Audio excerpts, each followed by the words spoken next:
और बड़ी खबर इस वक्त पटना से आ रही है, जहां न्यूज 18 की खबर पर मोहर लगी है। बिहार में फेज वाइज होगी शिक्षकों का ट्रांसफर, जो है वो फेज वाइज किया जाएगा।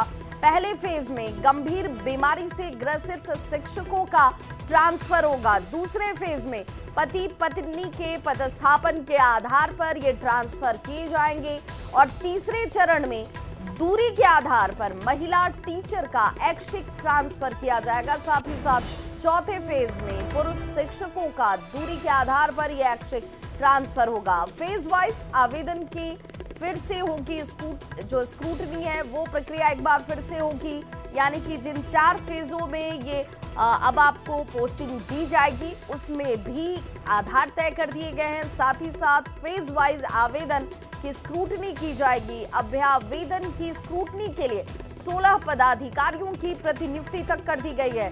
इस आवेदन की स्क्रूटनी में डेटा ऑपरेटर नहीं करेंगे किसी तरह का कोई सहयोग। ट्रांसफर की जानकारी इस शिक्षा कोष पर ही प्राप्त हो सकेगी। एसएमएस और टेलीफोन से कोई जानकारी नहीं मिलने वाली है।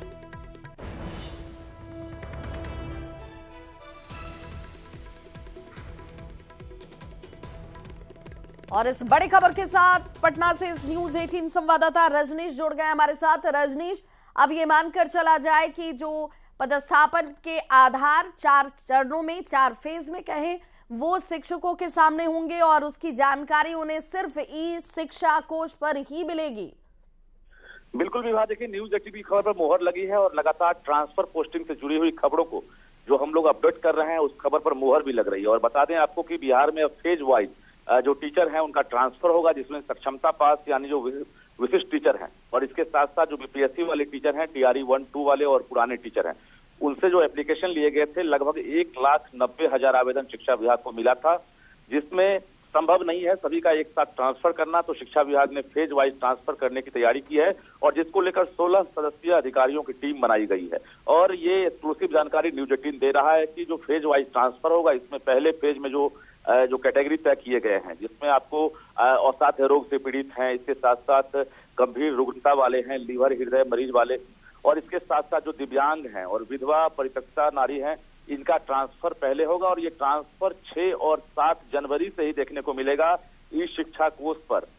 टीचर आईडी से सभी लॉगिन करेंगे जो इस कैटेगरी के होंगे और उन्हें ये सूचना मिल जाएगी कि उनका ट्रांसफर कहाँ किया गया है। तो कुल मिलाकर जो अभ्यावेदन मांगे गए थे उन अभ्यावेदन पर अब आज से एक्शन शुरू हो गया है। तमाम जो 16 सदस्यीय अधिकारी हैं वो अब फाइनल रूप से स्क्रूटनी कर रहे हैं और जैसे जैसे स्क्रूटनी की जाएगी उसके बाद जो है उन्हें ट्रांसफर का लाभ मिलेगा। और दूसरे फेज में जो पति पत्नी के आधार पर जो ट्रांसफर होना है उनका ट्रांसफर होगा। और कहा जा रहा है कि 3 फेज तक एकदम हर हाल में इसी महीने में जनवरी में ट्रांसफर तय है, जिसमें लगभग कहा जाए तो 30 से 40 हजार टीचर को इस बार लाभ मिलने वाला है। ये अंदाजा लगाया गया है जो आवेदन की स्क्रूटनी हो रही है उसके आधार पर, चूंकि रिक्तियों के आधार पर ट्रांसफर होना है और विषयवार जिलावार रिक्तियां जो है शिक्षा विभाग उस पर मंथन करने में जुट गया है। और कुल मिलाकर जनवरी महीने में ही तमाम एक्शन देखने को मिलेगा। हालांकि पुरुष टीचर जो हैं उन्हें चौथे फेज में ट्रांसफर का लाभ मिलेगा और ये जनवरी महीने में संभव नहीं दिख रहा है, यानी फरवरी में इंटर और मैट्रिक की परीक्षा है जिसमें उनकी ड्यूटी लगी रहेगी।